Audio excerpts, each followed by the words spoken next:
Hey, John. Whoa! How are you?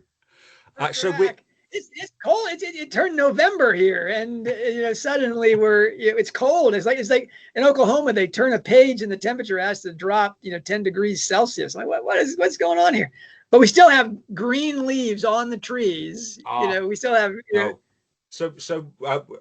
Our trees are now maybe 75% bare. So all of the trees in my back garden have all shed all in one weekend. I have got 16 green refuse bags filled with brown decaying leaves that I'm going to have to. I can't top that, but I can compete. I have a pecan tree in my front yard, and about a month ago, the pecans were so deep. This is the crazy harvest. The squirrels are cursing me, saying, enough, stop, stop it. And you couldn't walk through my yard. You couldn't walk on the sidewalks because there were so many pecans. You were skating and stuff. So I raked it all up and I put it in garbage sacks. I gave it to friends who like pecans. And they said, John, these pecans are all bad. None of these are any good. And I was like, oh, I'm sorry. So I put the rest of the ones that I raked up in the compost. Well, last week we got windstorms, which in Oklahoma, Nick, we do wind. Oh yeah, we do wind here. They have a Saturday siren. That's for tornadoes. But anyway, we had real wind, and my yard was refilled with pecans. The ones, and these are relatively green, so I know they're going to be pretty good. And so yesterday I went out and I raked the yard again, and I got 3 more garbage sacks filled with pecans, and these will probably be pretty good. For a guy who doesn't like pecans and has no taste for pecan pie, it's not a thing. But anyway, it's fall, my favorite time of year. My birthday was last week, and it's cross country season. That's my happy time from high school was cross country season. So wow. All right. Okay. Enough chit chat. So I'm getting Canrecchi vibrations, John, because we're back again the day after we've recorded. Because we Don't say it. Whose birthday is it? Is it Neil Murray's birthday? What are we doing here? Well, we had such fun yesterday on our top moments from the Strike series and Strike 8 that we just. There are too many questions, so this is a follow-up episode from yesterday's. So we're gonna continue with our top picks. Well, the only shame of this is that we haven't posted the first one and gotten reader responses, because the reader responses they're gonna share all of their best voices, which are gonna be better. Which are gonna be better than ours, and make us feel like, wow, maybe I should have actually thought about this. Well, I mean, knowing how great our viewers and commentators are, I'd be disappointed if they don't get better answers than us. So it'll be a lot of fun reading them. That's okay. Yeah, also to have them say, really, you chose this instead of this? Well, I'm sure. So I'm not quite sure when these are going to go out. Fairly early in the week, I would think. But assuming these videos go out on different days, I'm sure one of the first comments is going to be, really, guys, you didn't have a favorite Pat Jauncey moment? Come on, what are you thinking about? So the first one we're going to cover is our favorite chain smoking. I usually don't do this when I record. Chain smoking office manager Pat Jauncey favorite scenes, and this is going to be a tough pick, isn't it, John? What's your favorite scene from the Strike series? I don't even remember what book. It's like Pat's always been there, but Pat hasn't always been there. No. Does Pat appear in Lethal White? Yes, Lethal White. So I think she's hired off screen. She's already in position at the start of Lethal White. She's a Robin hire, and Strike is not happy with this woman. And you know right away this is going to just be great. This is, I mean, Pat and Strike. You know, the fact that she can't say his name. You know, he's in there. You know, that's. Would a thank you kill you?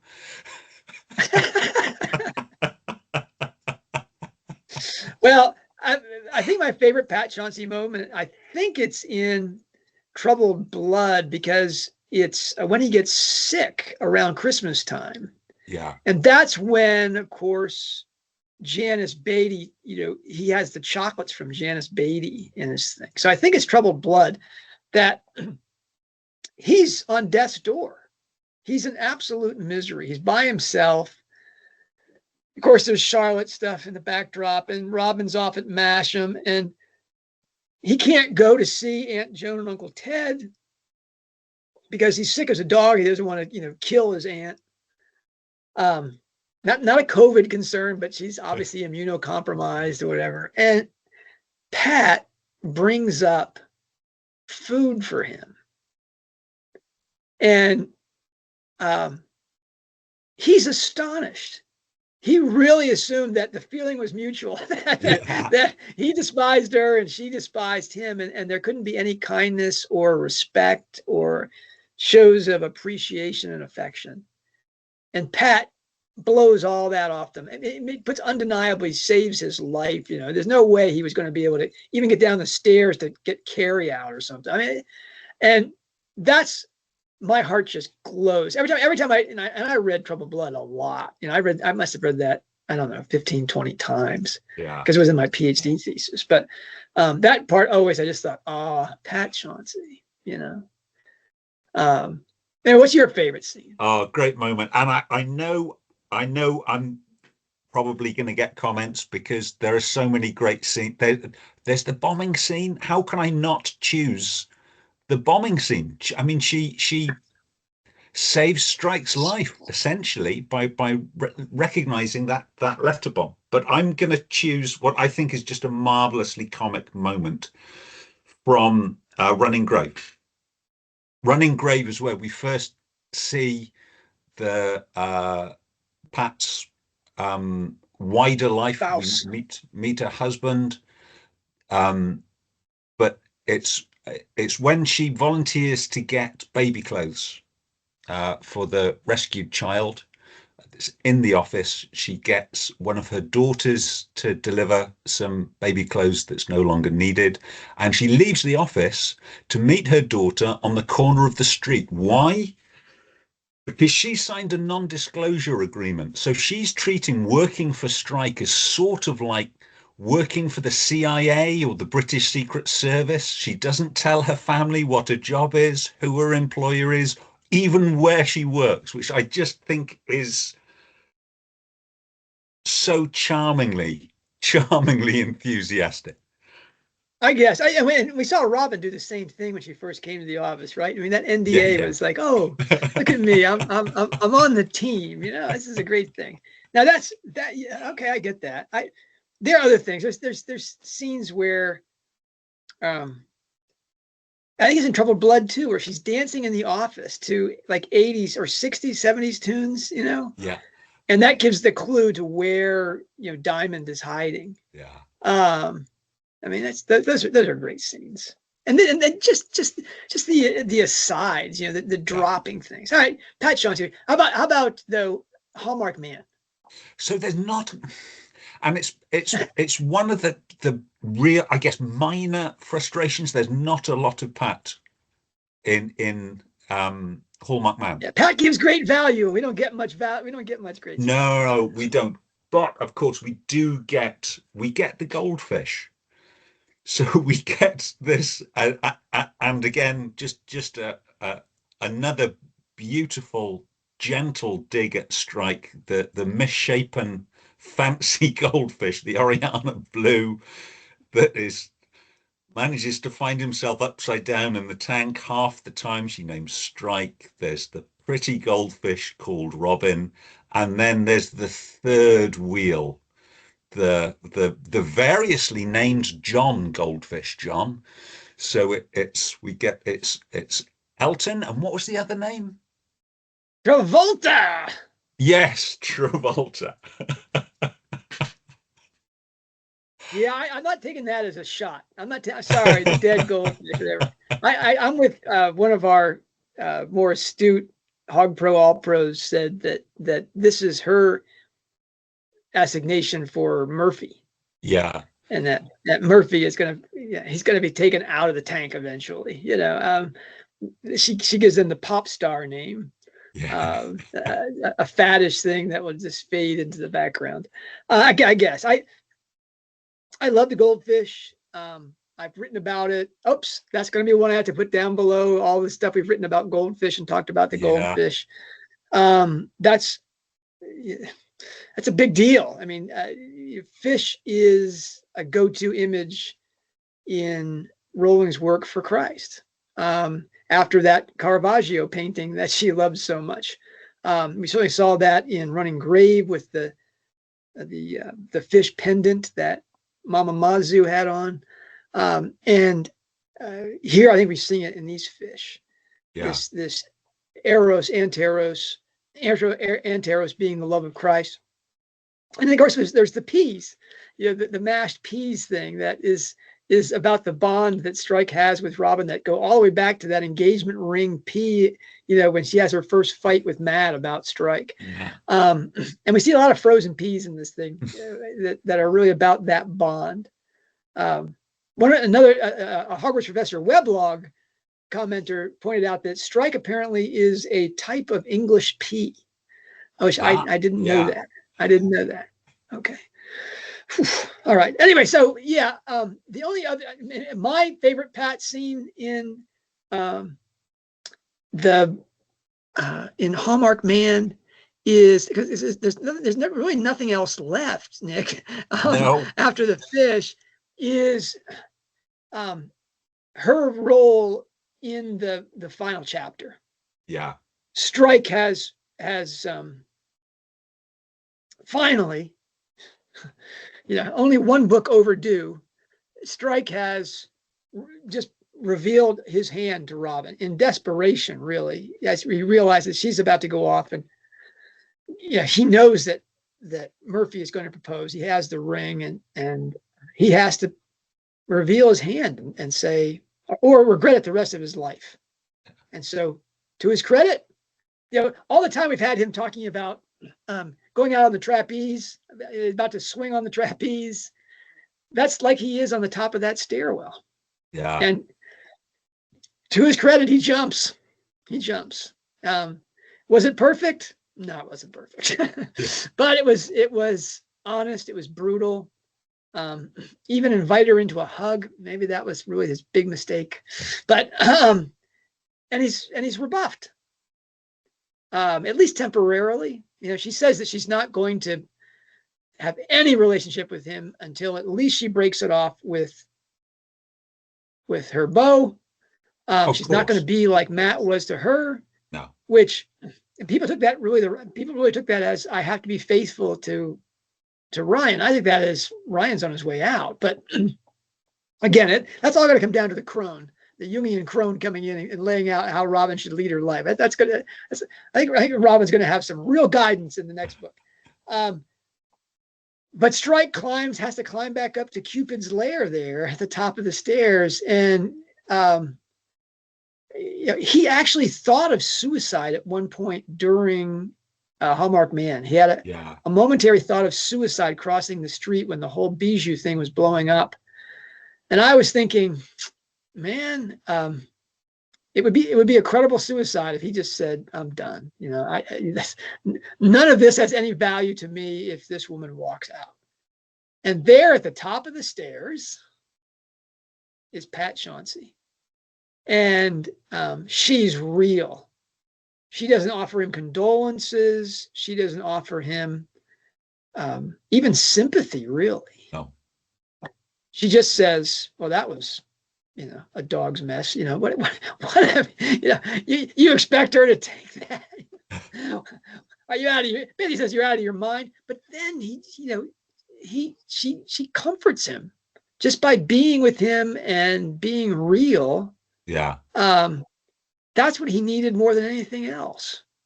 If there's a bridge between, between 8 and books 9 and 10, Pat Chauncey is the bridge. Yeah.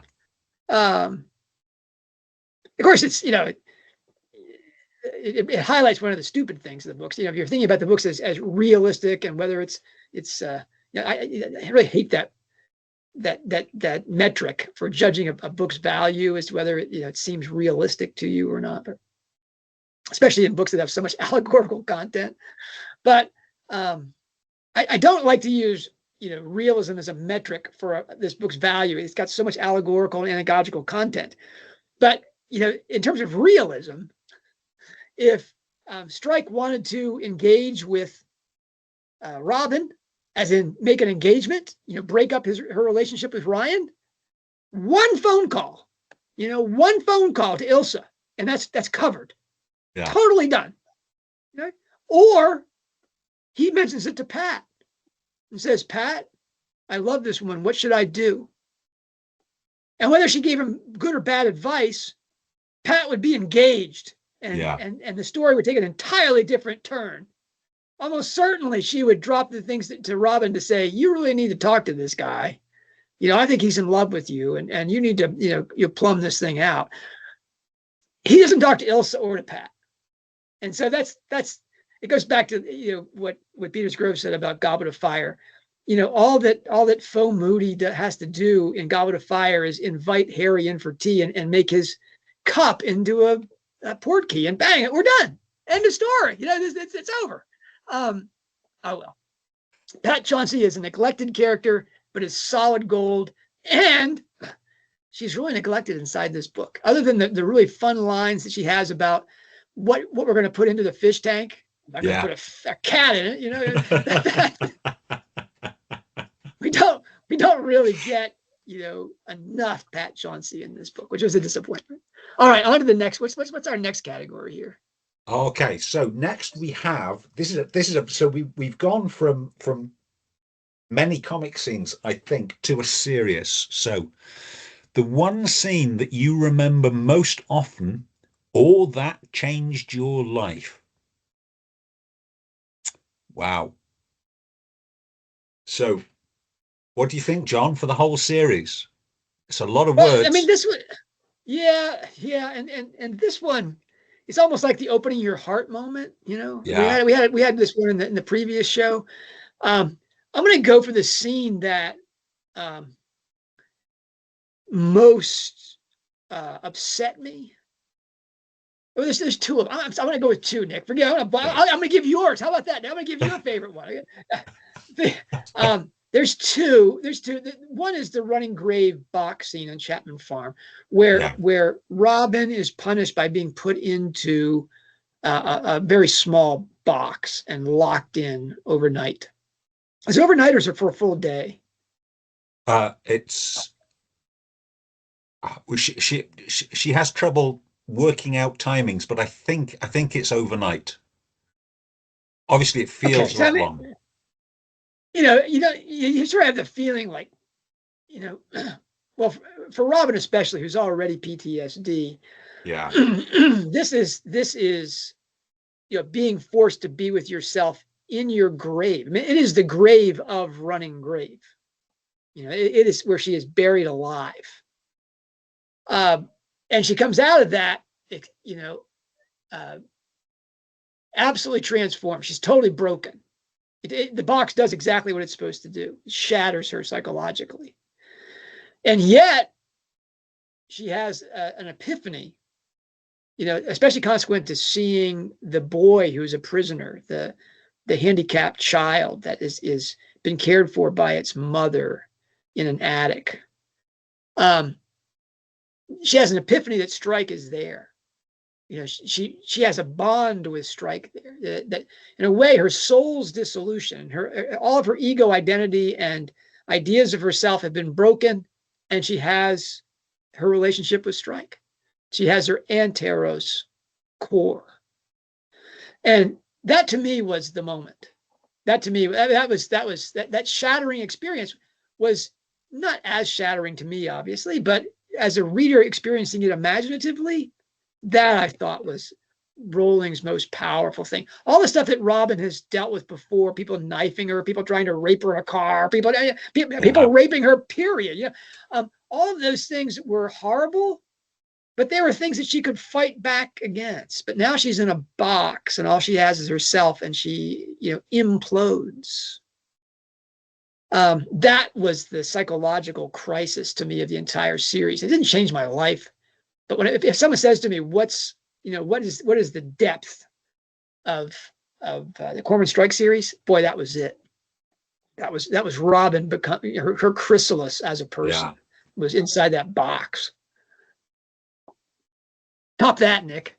Okay. I got another one too. Yeah, another one too. So I've always had a soft spot for Lucy Fantoni, and the reason why I've always had a soft spot is it's that great double take of somebody that is using complete conformity as radical rebellion.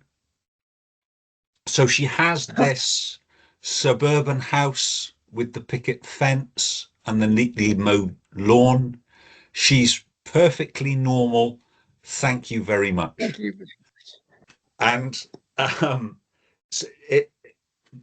she's this is her act of rebellion. This is her rebellion about her childhood and leader and rugby and all of the wild, unconventional things that she's experienced growing up. So it's conformity as an act of rebellion, and we really see what that little girl went through. We first saw it in Running Grave when Strike comes to visit Lucy, just to warn her that he's going back to the Norfolk Commune, and we hear the story of her molestation as a little girl that she has never spoken to anyone since the first time this came up. And what was even more heartbreaking is we see her basically crumple and destroy on the page, and then her husband and the kids come home, and the mask goes on, and the not talking about it goes on, and the husband is dispatched and the kids are dispatched to the back garden to shoot each other with bows and arrows. And I missed the Cupid reference until my friend from Oklahoma pointed it out to me. When she goes, arrows and arrows, right? That was the moment. Yeah. Wow. Okay, that's okay. Wow, that's good. That's good. I try to live my life in a measured, excuse me, a measured bit of madness, and that my only convention was to be unconventional and in being traditional. So that scene didn't make that impression on me, Nick. But that's great. I mean, I guess you're more the radical conformist. Someone's got to do the lake story behind Nick Jeffrey someday to find out, what's really going on in there. That my second scene that was right up there with Robin in the box was in the Midlands pub where Strike interviews the mother of Donnie Lang's first victim, Barrow and Furnace. Yeah. That scene at Barrow and Furnace and her description of Donnie Lang and her palpable fear of Lang and her hatred of Lang and her gratitude to Strike. Sorry, but forgive me, that was Melrose in Scotland. Barrow and Furnace is where the submarine place is. Yeah. Yeah. The Melrose Yellow something. What was the Yellow Rose? The Yellow Rose, very famous rugby town. Well, that scene where it's such a brilliant character sketch. It's meant to be in a way just an information dump. Yeah. Rowling is just giving us data about one of the three suspects that Strike is taking seriously as the person who sent the leg. And in a way, Donnie Lang is just like the man who is William Wright in Running Grave is not taken that seriously. It's kind of like the guy that's way off stage. Robin's Belgium stuff. It's like, what? She was drunk on Christmas. We're still following this train of thought, and that's the answer. Anyway, here the Donnie Lang thing. I thought, gosh, we're gonna have to spend all this time with this lady in the bar, and she comes in, and it is with Strike's memories of the actual event that he said he's so glad she can't read his mind. The images he has of her daughter on Cyprus, right?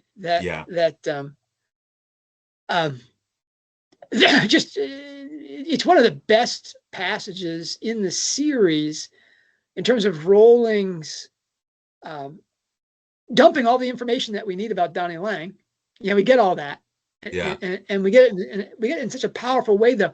If he had met the woman herself, Lang's ex-wife, it wouldn't have been nearly as poignant.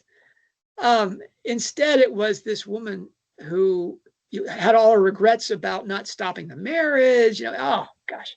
So the box scene doesn't have those kind of artistic merits. That means just the fact that that Rowling got us to that box. That was the whole artistry of that scene, which has its alchemical content. When we talk about more about the alchemy in the series, it's a big play because of the buried queen is a huge piece of alchemy. But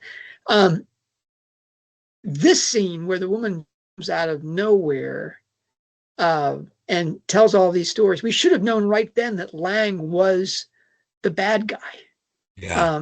We don't get anything like that scene in Melrose for Brockbank or for Whittaker. No, we don't. I guess because the sister, abused as she was, she doesn't come. She's not a likable character. We feel sorry for her, but we don't empathize with her. The mother. I felt really sad. This woman she's still very much a prisoner of that whole Freudian family romance, that incest. So okay, I stand corrected. We did get. Was it Holly Brockbank?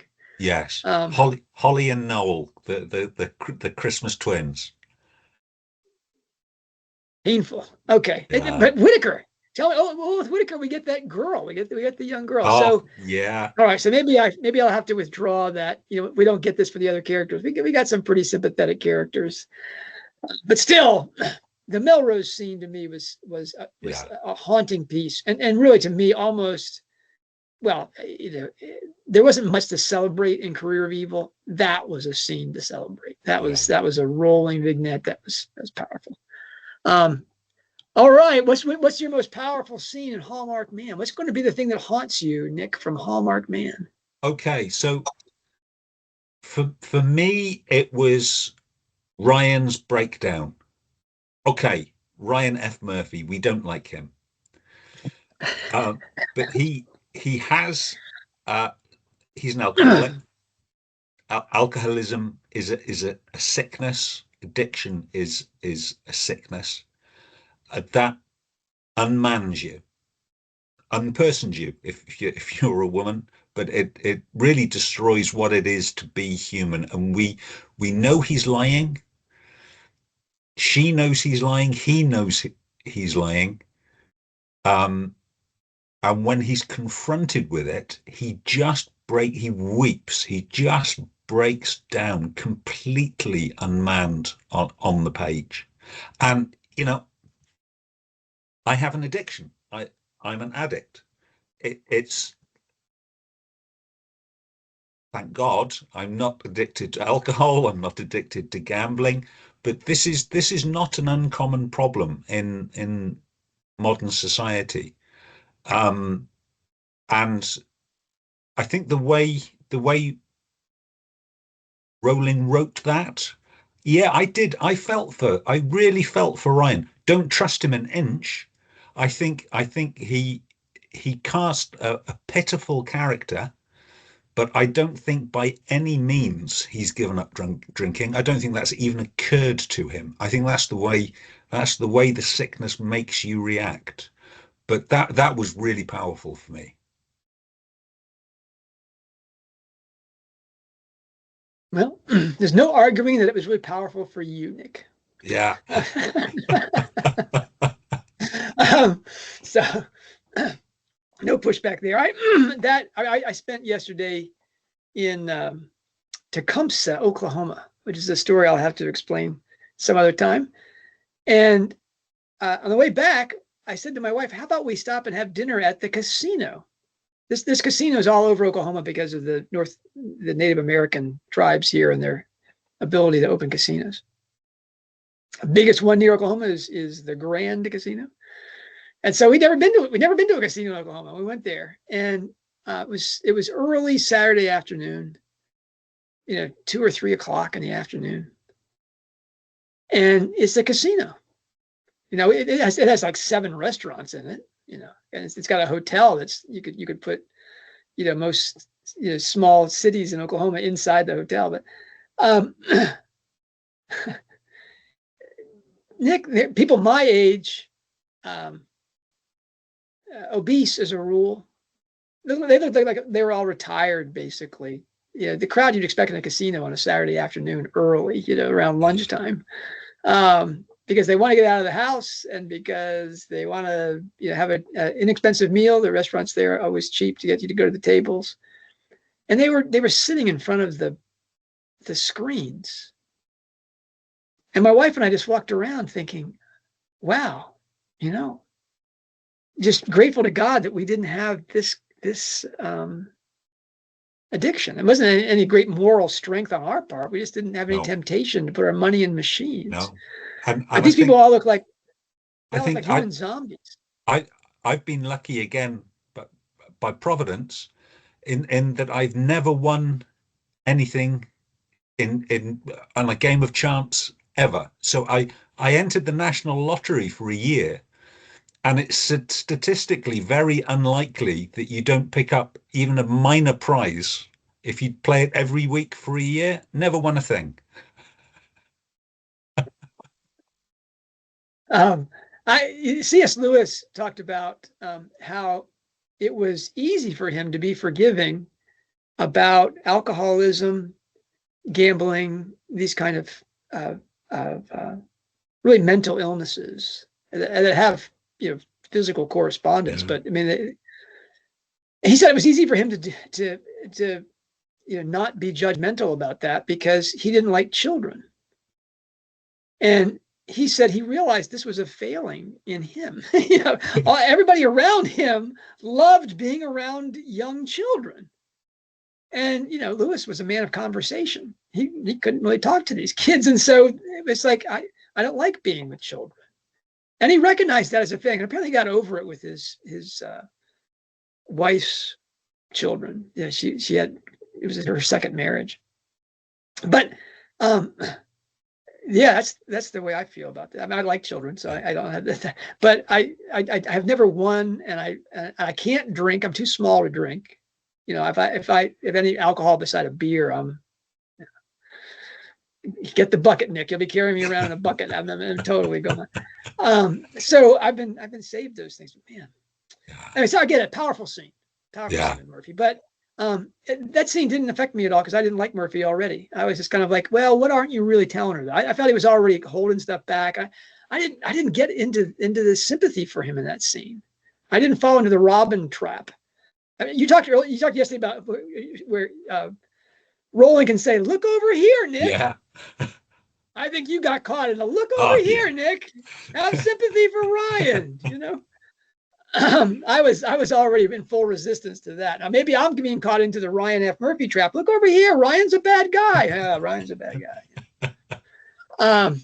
Gosh, that's really the brilliance of the writers. You can't tell which way to look. No. She's going to deceive you, or whatever.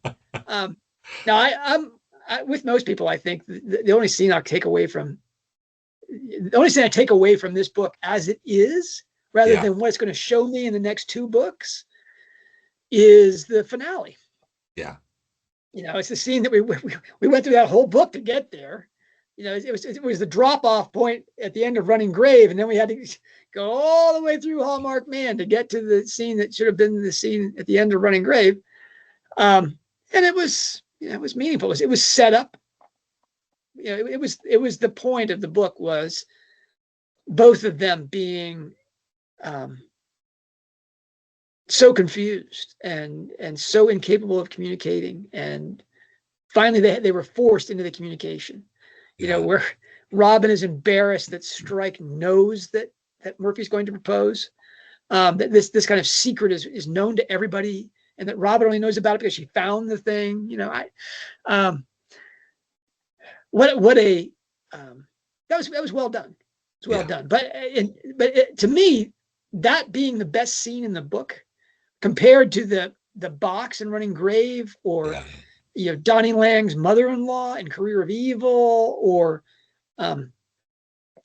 Margot Bamborough's being discovered in Troubled Blood, or you could pull, I think, a scene from any one of the first 7 books, and it would be bigger than the finale of Strike 8.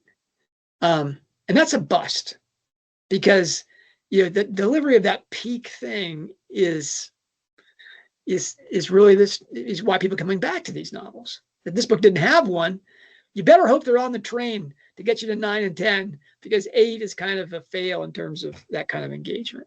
All right, that was, boy, we took a trip to the casino on that one, Nick. That was pretty good. Oh, here's my favorite. Okay. The text within the text. We get a few of those. I've got 2 on this one too, man. This is I couldn't make up my mind. What have you got for this, Nick? Okay, so I'm going to be Captain Obvious for this one. So if we're going to talk a text within a text, then it's got to be the book about a book that wasn't the book that the author wrote. So Bombix Mori, and whichever version of Bombix Mori you wish to take, whether it's the original or the faux Bombix Mori that we actually get to read, it's Rowling's take on the over intellectual postmodern author that's trying to write a book that's never been written before. It's trying to shock. It's Rowling's often been criticized by prize-winning authors and world-renowned critics for her lack of the poetic style. And she's giving us a book here where it's all poetry and all completely hideous. I think she was having fun with that. Okay, that is champion. I want to point out something that I don't think we've talked about this before, but as you mentioned, there are 2 Bombix Moris. Yeah. There's the one that was written by Owen Quine. Yeah. And there's one that's written by Elizabeth Tassel.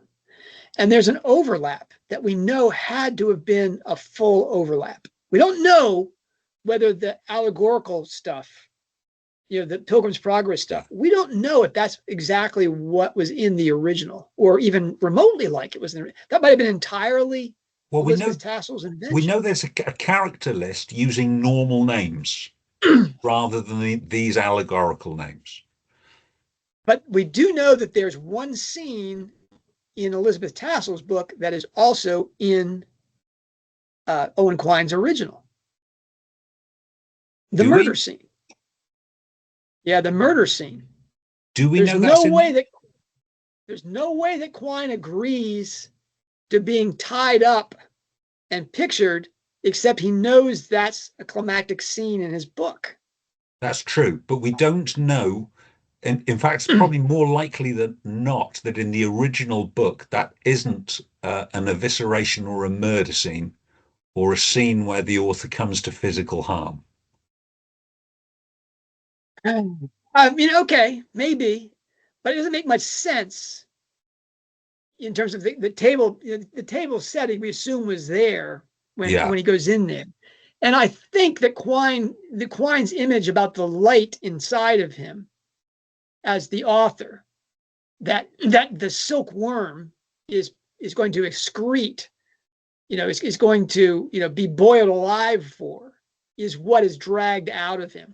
So I think I'm going to assume that, that he is eviscerated there in his own book. He certainly doesn't expect Elizabeth Tassel to eviscerate him, but I think those two books are there, and really in terms of, because that's the Cormoran Strike novel. That's the one that she first thought of. Yeah, and it's the heart of the whole text within the text stuff that Rowling does.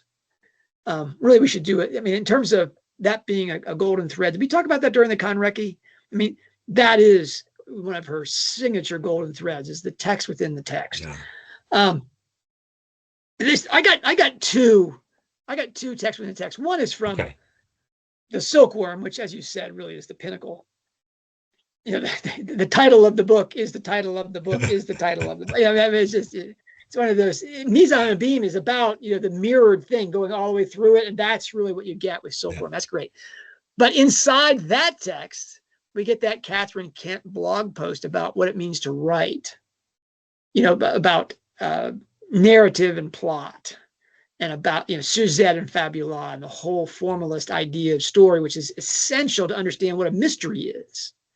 Rowling just drops that text within the text there. Hard to overestimate the importance of that, and Catherine Kent being, Rowling's stand-in in the book. It's what does the K stand for in J.K. Rowling, Nick? Kathleen. So that was her grandmother's name. Yeah.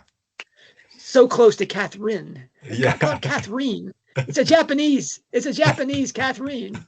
All right. Anyway, only Nippon-ophiles can make those jokes, right? Yeah.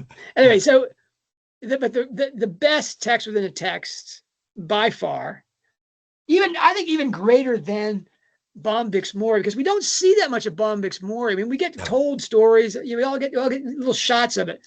But in Troubled Blood, again, if not Rowling's best book, then there's Christmas Pig, there's Deathly Hallows, but only in Troubled Blood do we get, and of course it's taking me forever to find one, do we get, come on, guy.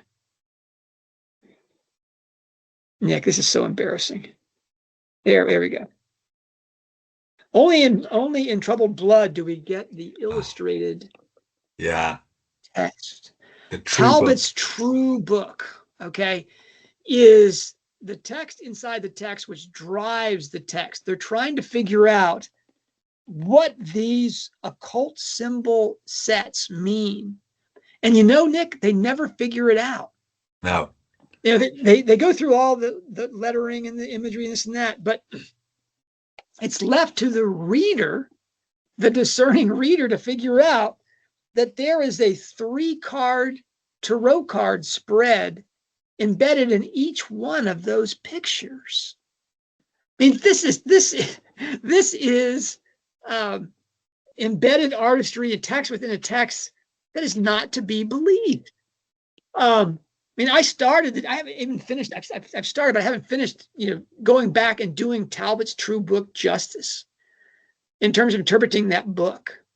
But they're spending all their time trying to figure out the astrological chart that's in Talbot's true book, and all these, trying to figure out what the meaning of that book is, so that they can understand what Talbot was, any clues that Talbot might have left behind, while we're reading a book trying to figure out the clues and what they may have missed. So it really is a mirrored image of the reader and the characters in the book pursuing the same mission.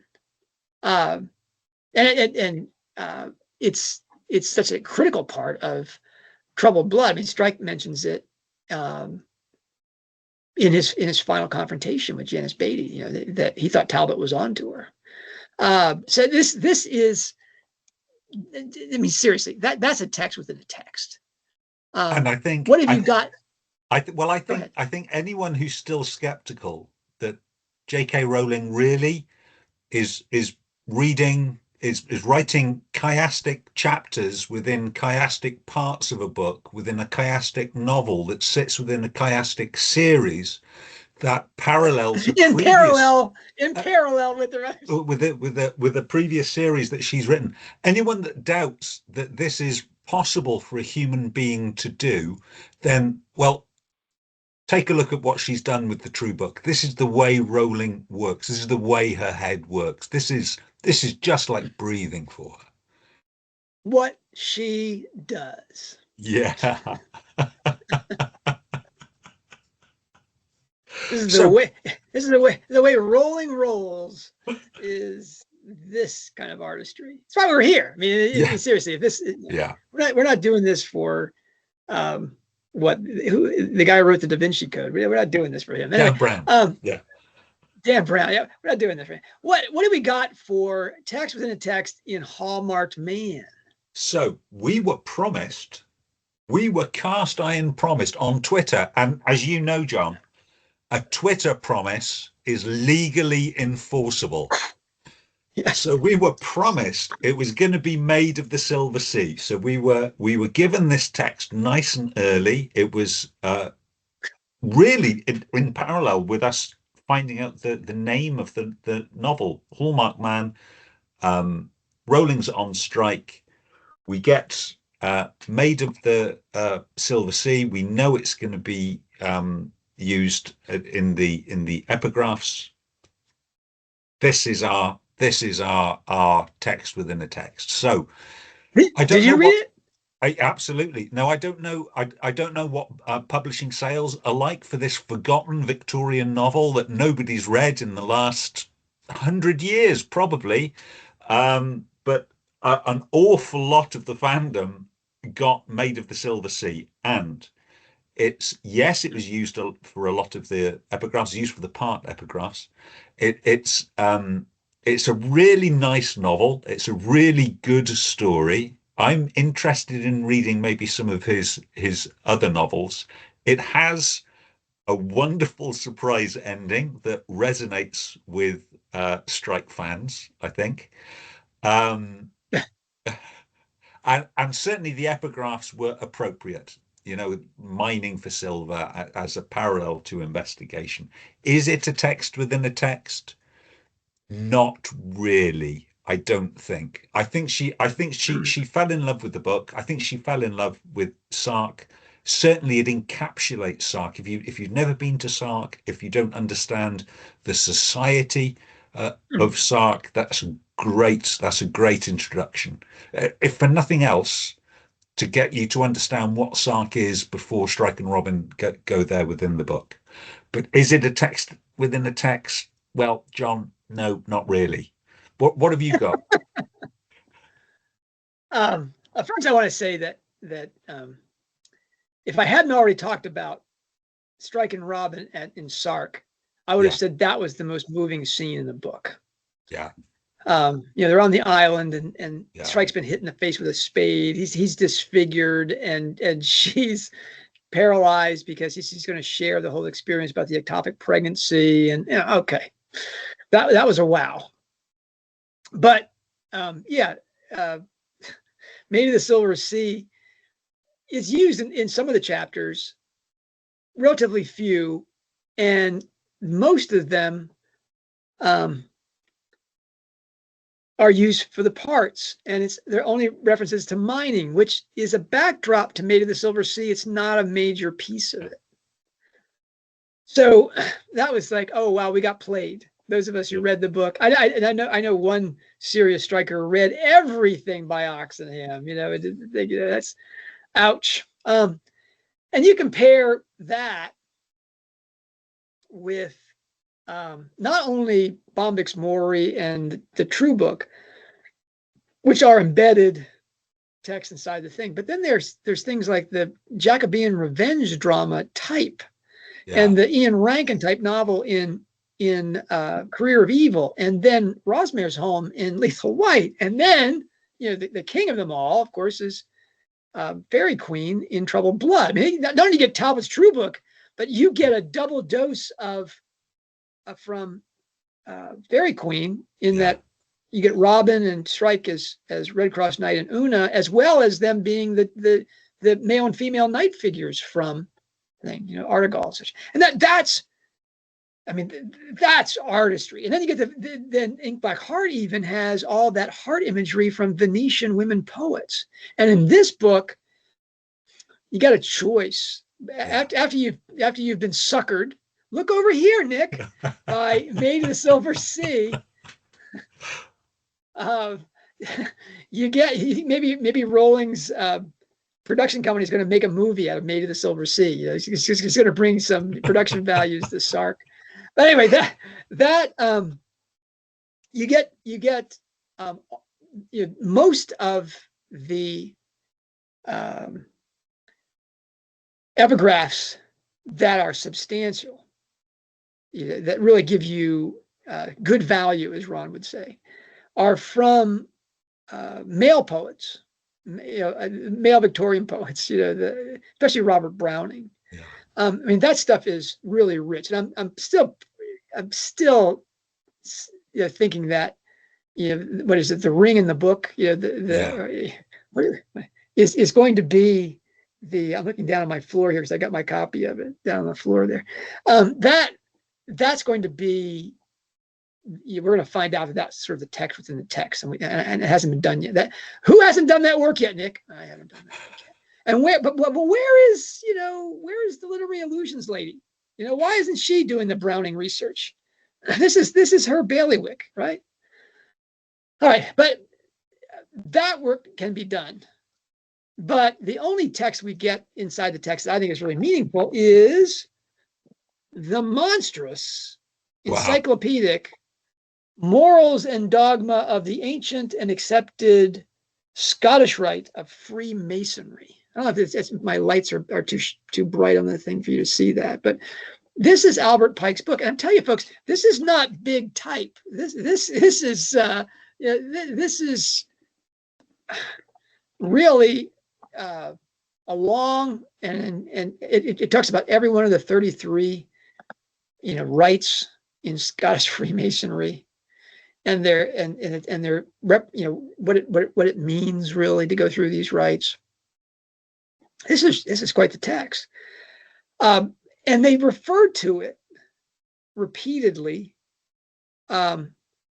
especially in terms of they have one passage that's repeated twice about sacrificing a unit to save a larger unit of people. You have to blow up the bridge, and a company of men is going to die on that side of the canyon, but you saved the battalion from being overrun by the people coming in. So Hardacre comes down and talks to Strike and quotes that passage to him, and then the M15 representative says something almost exactly like it, which Strike says, you must be a reader of Albert Pike, Confederate States of America general and Freemason scribe. Just before the comments come in, so the M15 is a motorway, but the MI5 is the intelligence organization. Okay, so it's not M15, which I've read every time I've seen that in print for how many decades? Too many decades. But it's MI5 because, of course, it's MI5. All intelligence agencies have to have an I in the center, right? That's right. They're Masons. That's right. They're Masons. It's an embedded I. Okay. Silly me. Anyway, we find out that our MI5 character at the end of the book is a Mason because he quotes that exact passage, and Strike says, been reading your Albert Pike recently? But that's, just taking one step back from that, which isn't hard to do here. That's a pretty weak text within a text. Yeah. I mean, Strike doesn't quote any, Victorian men poets, or even the classicists, poets of the 20th century. All he gets is Albert Pike. And Nick, in terms of text within a text, there's plenty of them in Hallmarked Man. Yeah. But I'm saying that they don't measure up to the best in the series. Which I was, you know, the best in the series is so good. Maybe we're asking a bit much. But yeah, you're right. And I think yeah, I did feel a little bit cheated. I was expecting more of Made for the Silver Sea after Lethal White, after Running Grave. They were both so well chosen, useful, enlightening as you read them before you read the chapter that I was expecting more. maybe we should have lowered our expectations after reading Made of the Silver Sea. I mean, it was good. It was a fun read. Yeah. Nothing really that memorable though after Ibsen and Spencer. Yeah. Just saying, or Hamlet, the Jacobean revenge drama we all had to read as adolescents. I mean, that's, yeah, Oxenham doesn't have that prestige. All right, let's move on to funniest.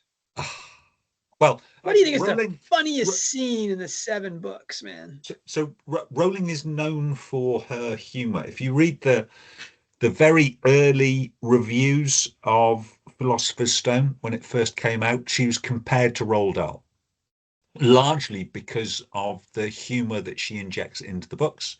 It's the reason why she won the Smarties Award. It's the reason why kids were recommending this book to each other. Word of mouth was the humor that she injects into the story. So there is loads to choose from. The humor in her Galbraith novels are usually more adult, of course. And for me, I know when Barclay's in a scene, there's going to be some humor. And I'm going to pick the Barclay and Strike meet up in Ink Black Heart. They are both trailing suspects of being enemy. The suspects converge on a pub. Barclay and Strike meet together, clearly under the cloak of pretending that they have met each other on a gay dating site and have joined to meet up in this pub as their first face-to-face encounter. Laugh out loud funny on the page. It is, but that's good. It's interesting that another one of the funniest characters in the books has a gay thing. Is am I going to forget his name now? Guy Sommet. Guy Sommet. Guy Sommet is one of my son's favorite characters, and is so hopeful based on ring composition that Sommet is coming back in Strike 10. And I get it. I was looking for him in Strike 4 or 5. I was like, come on. And the great thing about Guy Sommet isn't that he's a camp gay artist. Okay. And people can say it's almost like, blackface Sambo type character in fiction, but he has so many zinger lines that are brilliant to Strike. I think my favorite one, I'm gonna botch it here because it says my favorite and botch it, is not all black men in London know each other. This may come as a surprise to you, Corporal Rokeby, but or Master Rokeby, but not all black men in London know each other. That was such. I mean, and Strike doesn't even blink. He just, no. Nice line. Next, But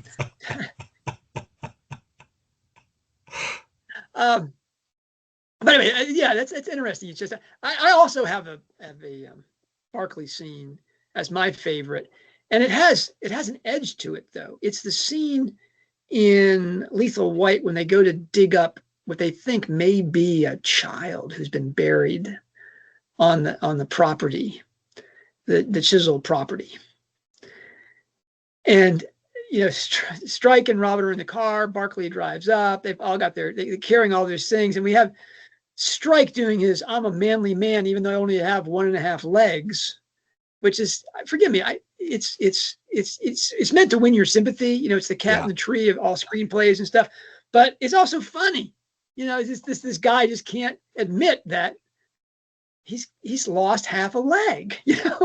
And the whole scene there where they're joking and bantering and yet working very hard, and there's the anticipation of some find, and what they get is a pony head.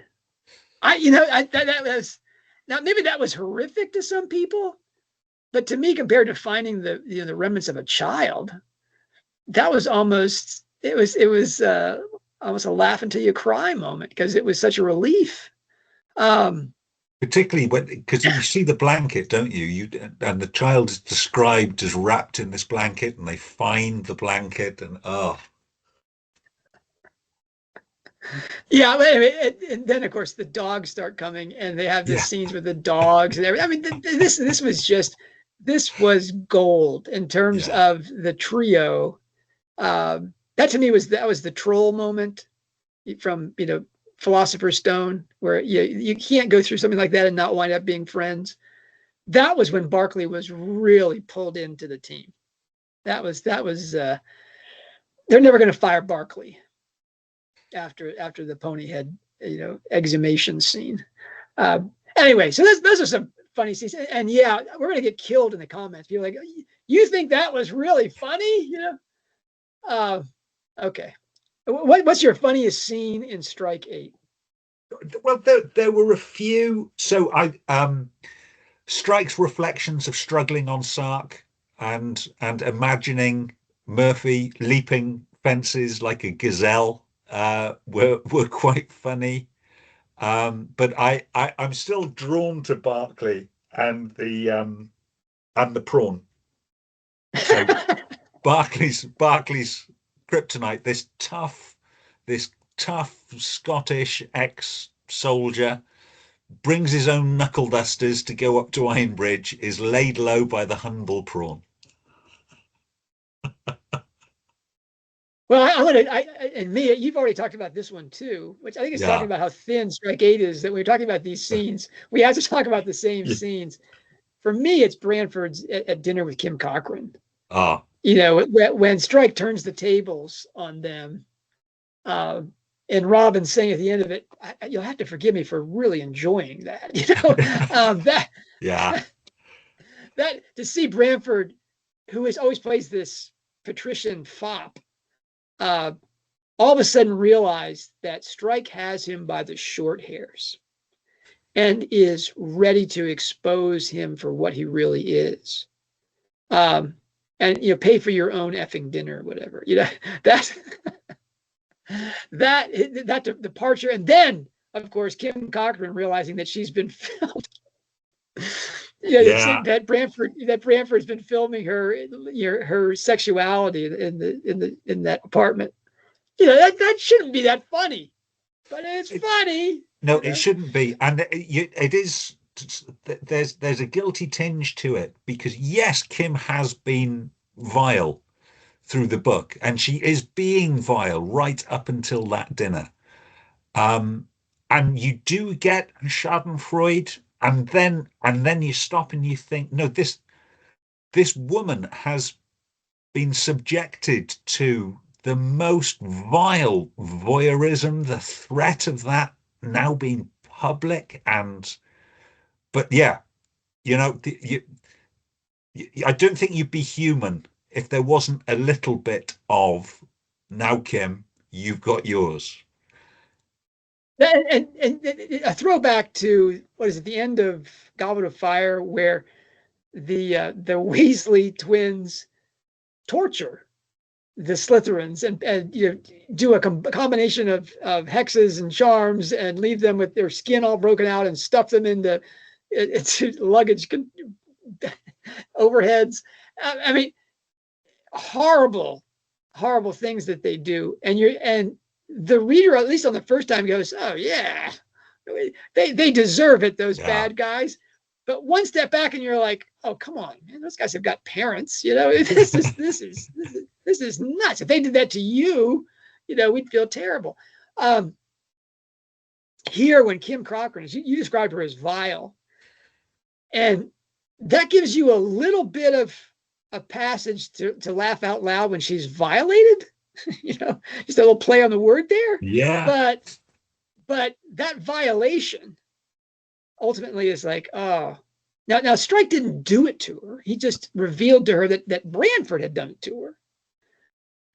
But still, that dinner flip, that whole scene, because it's so laden with tension. I mean, Robin is really afraid that they're in trouble now.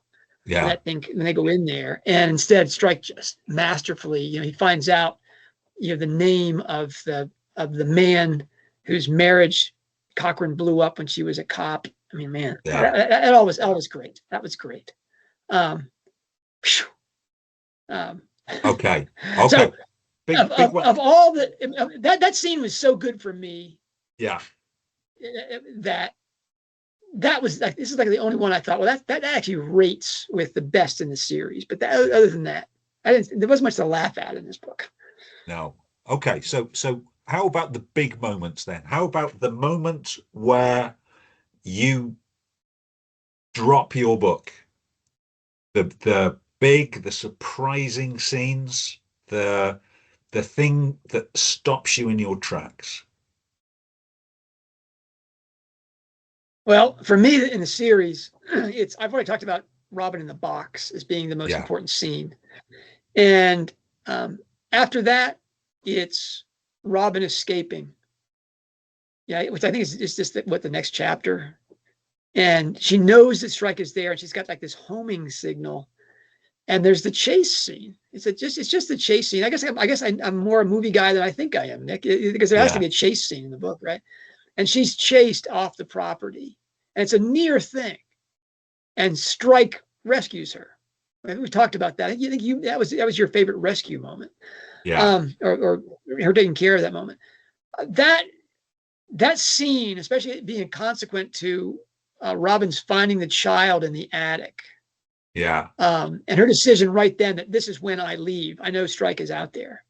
That was my drop the book moment. It was just like, I think you said too, the Running Grave, when they actually solve the murder mystery. Yeah. It's kind of like, oh yeah, this was a murder mystery. It wasn't a break the cult movie. It was a solve the crime thing.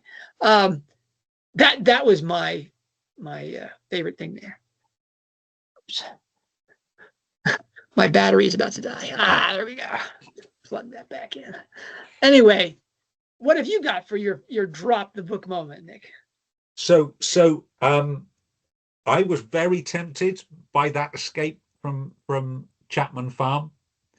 And it's every time I think about it, that it swaps place with, I think, the denouement of Ink Black Heart, where we have Damaged Strike and Robin Athena breaking in and effectively saving a mother and a small child's life. I hope you mean Artemis, not Athena, but go ahead. Artemis. Yeah. Yes. Yeah. Artemis. I think that was, it caught me by surprise because yet again, it's a case I failed to solve until Strike solved it. And it was, again, it was a thriller finish. There was genuine jeopardy. You've got Strike stabbed, bleeding out by the door. You've got the psycho moment of axe wielding homicidal maniac breaking down the door. Really exciting stuff. Okay. That scene is the whole Ink Black Heart thing. I'll always think of because my son, who is an accomplished cellist, he's taking up the guitar, but he's quite the cellist, and he's almost exactly the same age as the crazed murderer in Ink Black Heart. But is he really playing the cello, John? Are you sure that's not a recording? We live in a pretty small bungalow, Nick. It's, if he's pulled that off. Anyway, he's also pulled it off in front of concert audiences. He said he sort of took the edge off the book for me, Dad. Yeah. Does she hate you that much that she would make me the murderer and you the bad dad? How is that? I was like, okay, I don't think so, son. Plus, my son is, as you know, has a name that's like out of a Rowling novel. It's like, oh wow, straight out of Dostoevsky. Straight out of a Dostoevsky novel, yeah. Anyway, that's good. That's good. What's your killer moment for Hallmarked Man? Okay, I'm gonna go. I am a thriller junkie, so I'm going to go for the denouement again in Ironbridge.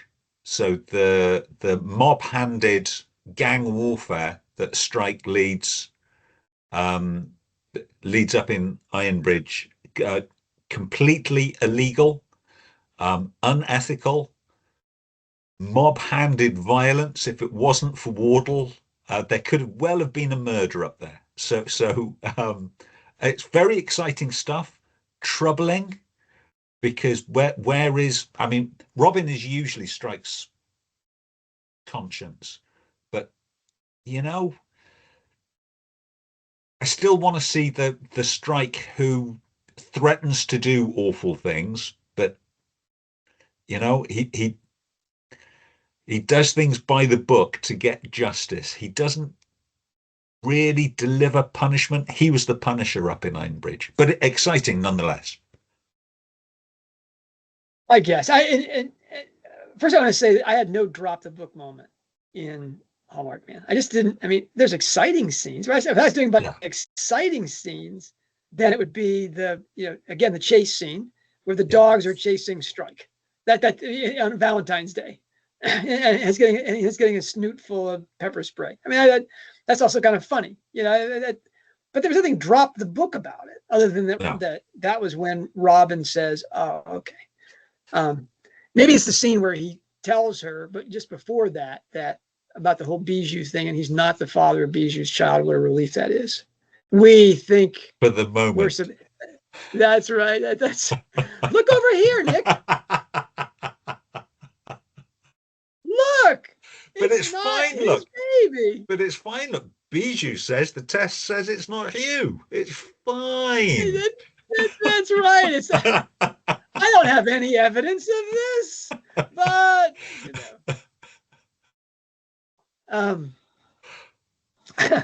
that is no drop the book moment for me in Hallmarked Man. I didn't have any. Can you believe it? No.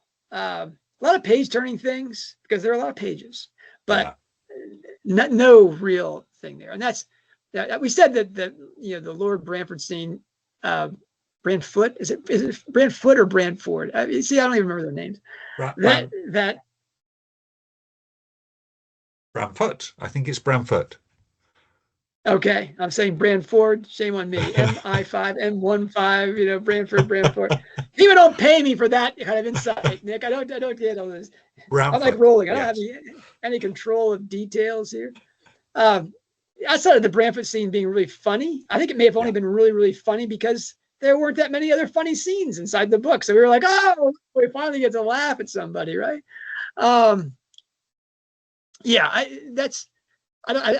That one I just give a fail. I didn't see how I dropped the book moment. Okay, how about narrative misdirection? Where we're talking about this. Look left, Nick. There it is. But reality's over here on the right. Just off stage. But if you hadn't been looking so hard to the left, you would have seen it. It's there. I'm just such a sucker punch for narrative misdirection. I mean, Silkworm, for goodness sake, and I know I'm not the only one, but we were introduced within the first quarter of the book to somebody with really quite severe lung damage. Hello. Okay. Yeah. So That's yeah, pretty good.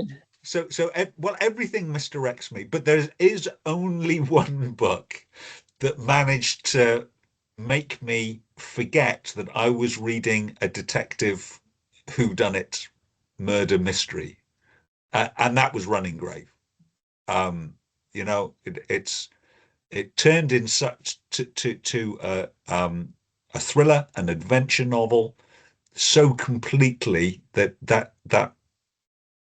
you know the reveal for me wasn't so shocking that it was the person that I didn't think it was. The reveal was that, oh wait, there's a reveal now. I wasn't expecting a reveal. Okay. And that brings up a point. That we talked in the first couple of times we talked about Hallmarked Man, about what we can be sure people will be saying about Hallmarked Man Yeah, in 10 or 15 years, And we came up with three big points for that. But one of the things that I think you just talked about was Running Grave as a cult novel. That I put it out as a theory. I don't know when. It was. I think it may have been Career of Evil, that Rowling was writing a series like the Boris Akunin novels. Excuse me. I think there's what, they made close to 20 of those, in which this Georgian writer, now living in London, I think, because he's been put out by the Putin people, who wrote this series of novels featuring a Russian detective in the late 19th century. Every book is a different genre of thriller, detective novel, etc. A specific type. To include one in the Far East, Nick, you'd love it. I mean, it really is. It's just brilliantly done. Yeah, he puts a James Bond novel in early 20th century Russia. Now that series is so brilliantly done, and I don't know if Rowling's read it. I just never mentioned that writer, but it looks like that's what she's doing. yeah. You'd have to, and I think in 10 or 15 years we'll be talking about what each one of these books is. It's got to be very tempting, And I would imagine, for an author like Rowling. And she's talked about it with Troubled Blood as well. She said I wanted to write a cold case novel. I wanted to write about.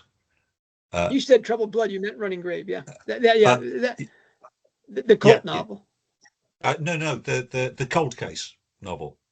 Cold case, excuse me. Yeah.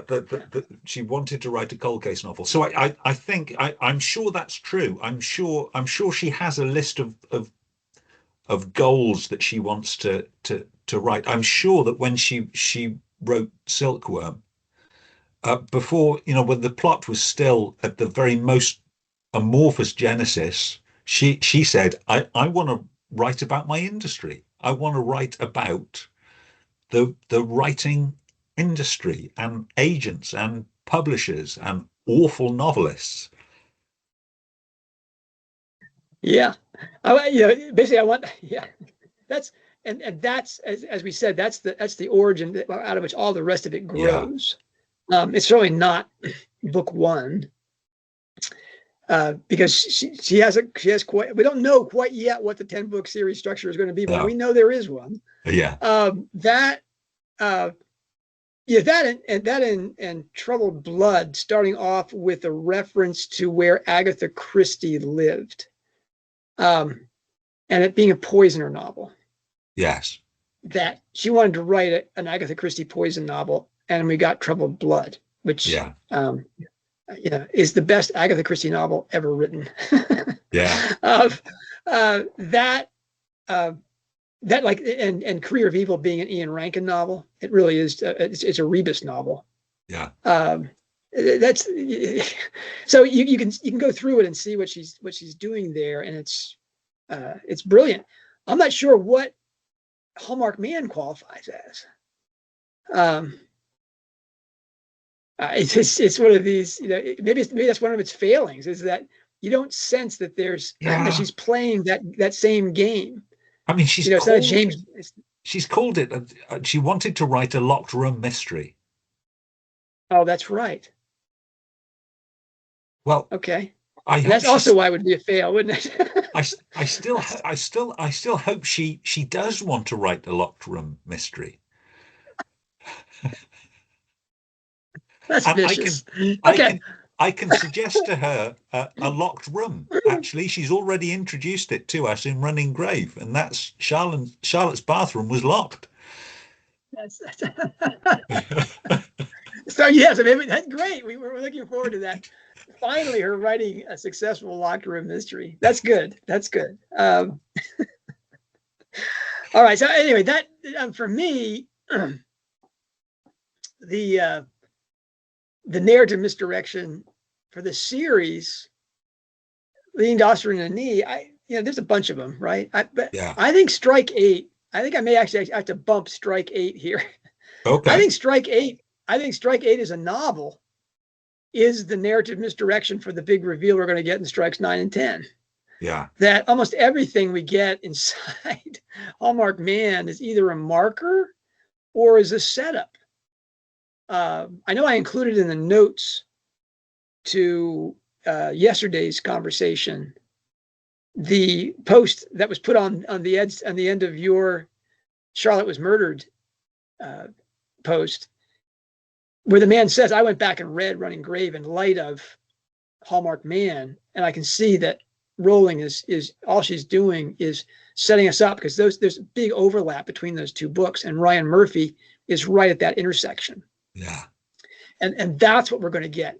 So I'm going to take that reader's insight and I'll repeat it again down below to say that that's going to be the narrative misdirection of the best one of the series. Is going to be just the existence of Strike 8 and its overlap in timing with the events of Running Grave.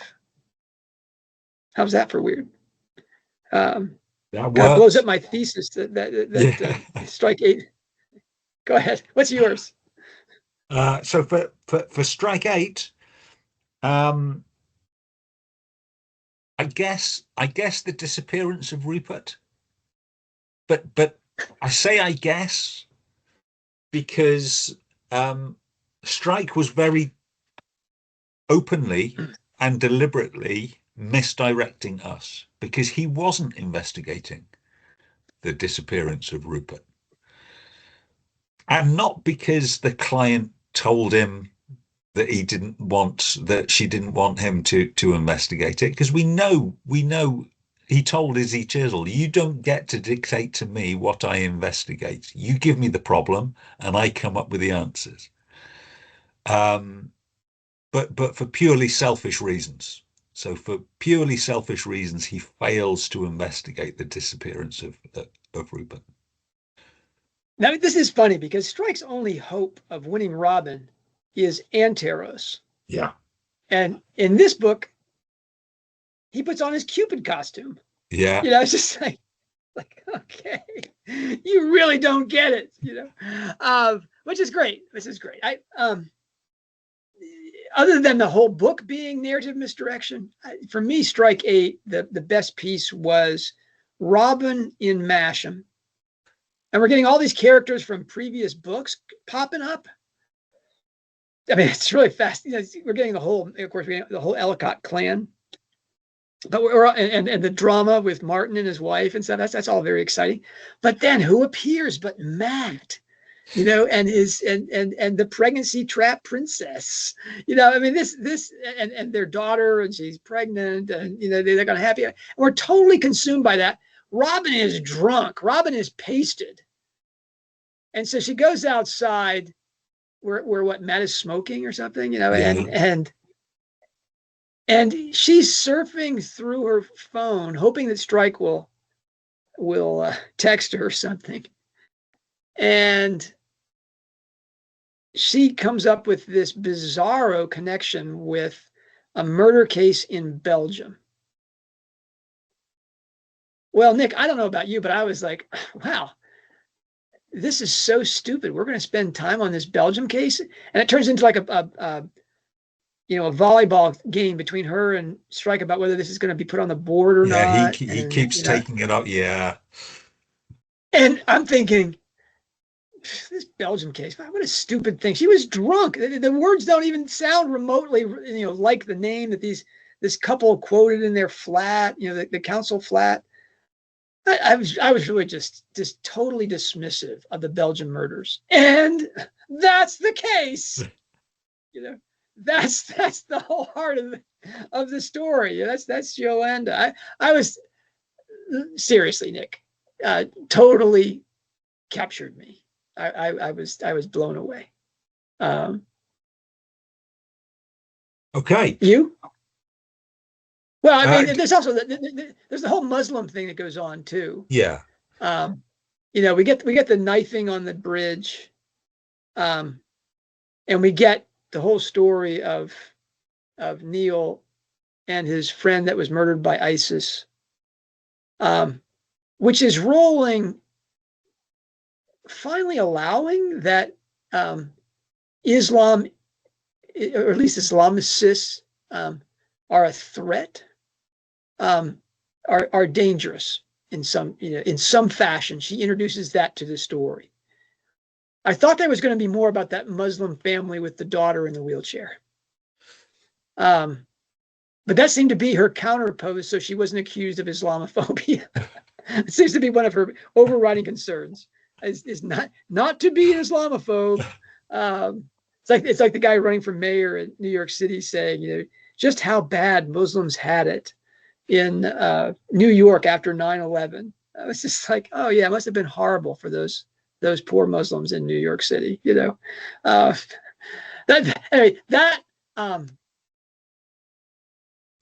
nothing came of that.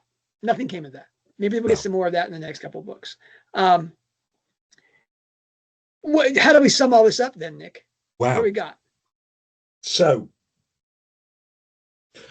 great trip down memory lane. I think it is worth every now and again just reviewing what we do enjoy about this book series.